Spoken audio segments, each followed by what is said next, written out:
Hospital is one of a few centers using something called ECMO. It's a leading-edge, life-saving treatment for patients with respiratory or cardiac failure.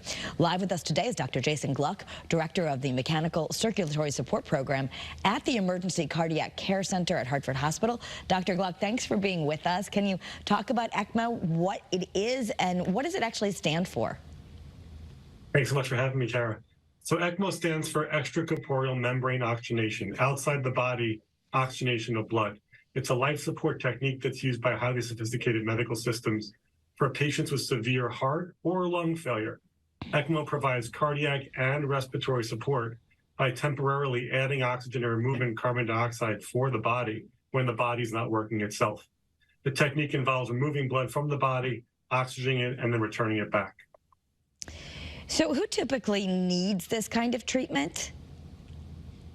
So ECMO is considered when treatments have failed or when there's a very specific treatment that's deemed life-threatening. It's a complex and invasive procedure. It's typically done in an intensive care unit by specialized medical teams. Some examples of patients that might need it are those that have acute respiratory distress syndrome, when the lungs are very inflamed and make it difficult to breathe. ECMO can kind of act like a dialysis for the lungs.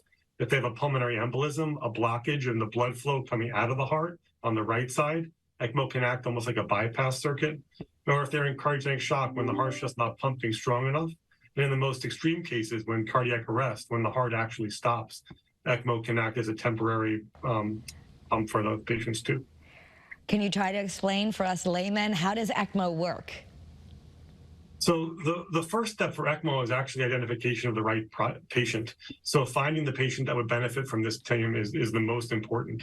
Then once the team gets there, we actually pull blood out of the patient, run it through an outside pump, then through this membrane, which is kind of like an artificial lung, which adds oxygen, removes carbon dioxide, and then return the blood back to the patient so if their heart and lungs can kind of just rest as the treatments happen. This is really done in ICUs. And in our center, with a special ECMO on the go team, we'll actually take that technology to their hospital and help them out there if they need to stabilize the patient and then bring them back to Hartford for recovery.